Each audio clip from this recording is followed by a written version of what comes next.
Hi there, my name is Kronenberg and welcome to my channel. This is a film review of Xtro 3, Watch the Skies. It's a sci-fi, came out in 1995, it's an 18, it's an hour and 37 minutes. Amazon is 3.8 out of 5, IMDb is 3.6 out of 10. The synopsis is the same, so I'll just read IMDb.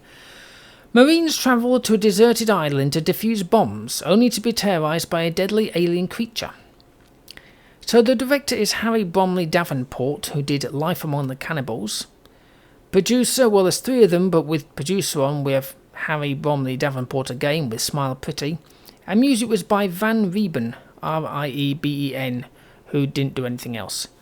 The cast, we have Sal Landy, who is Lieutenant Martin Kern, who is in Blonde, he's on the left. And Andrew Divoff, D-I-V-O-F-F, who was Captain Fetterman, who was in Wishmaster, on the right. I think I've reviewed that film. Jim Hanks, who was Private Friedman, who was in Blood Type.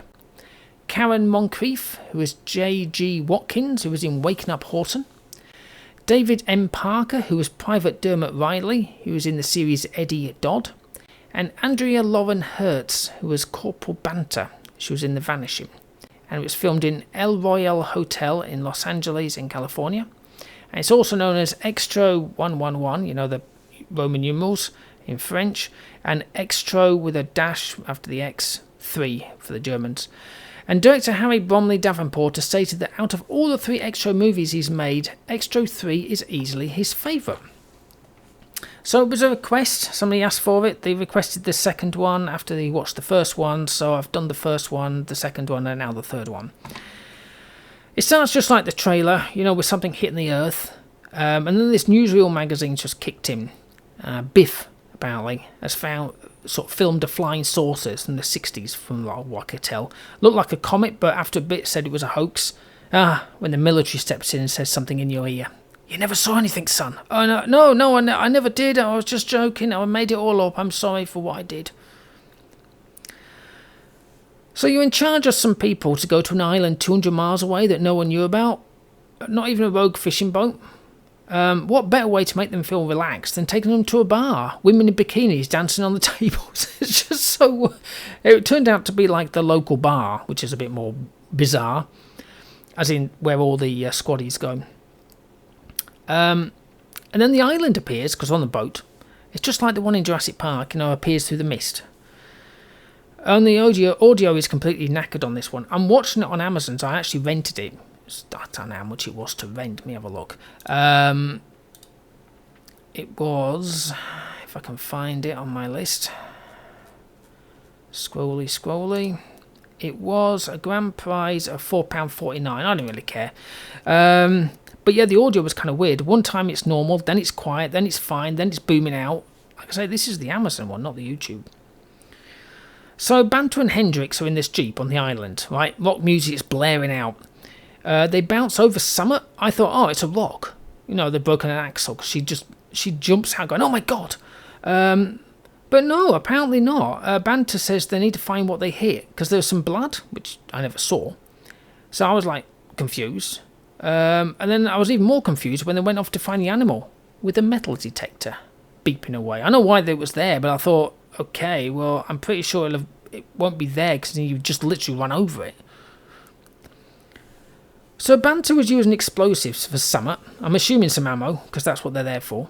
But after a mine also went off, a building that was hidden like a block appeared. Now Hendrix went to look, Banter climbed a rock, fell over and dropped on the floor. And then she saw what looked like E.T.'s granddad in the tree. Just like, what the hell? Brilliant, awesome. Best film to watch in the dark. Strobe lights appeared. I was nearly blind at this point. They do appear a bit later on, and there's a reason why.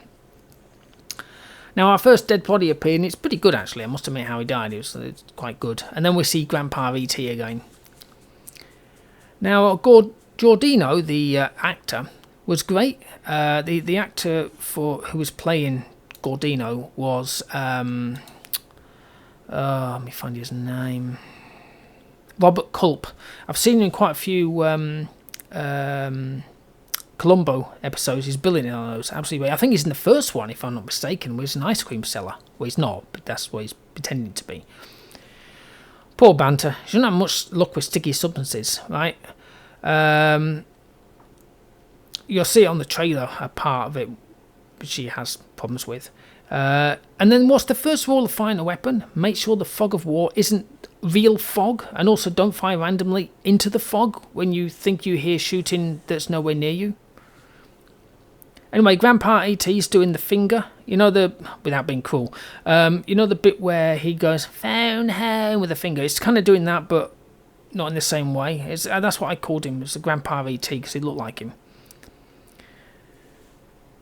So, we're watching an old movie, and I can see why our E.T. is absolutely annoyed and pissed off with them all, to be honest. Now, if you came in peace, right, and the humans strapped your buddy to a table whilst alive, and they did an autopsy while you had to watch, I'd want to kill them all as well. I think it's just like, yeah, it's not like he's there and he's an evil alien. Oh my God, they're evil. We want to kill them all. It's like, yeah, I've just seen my best friend, or there's a bit more to it than that. Having an autopsy, they're just cutting into the head, they're removing parts out of her brain. I'll be completely sane. I'll be sitting there in the cage that they left me in, calm and collect. I think like anybody would be. Now, what kind of soldiers these are, I have no idea. They're supposed to be like hardened soldiers. So they're waiting for rescue, and 2 choppers appear. So Riley sees them and goes, we're saved, we're saved. And I'm like, even I can tell they're attack choppers, not transport, because they were thin, those type, the Apaches and stuff like that. The good old fight scene. Where you can sadly see that the punch isn't actually connecting with anything. Like you're watching a Western film. Those ones. Now, it's a good ending.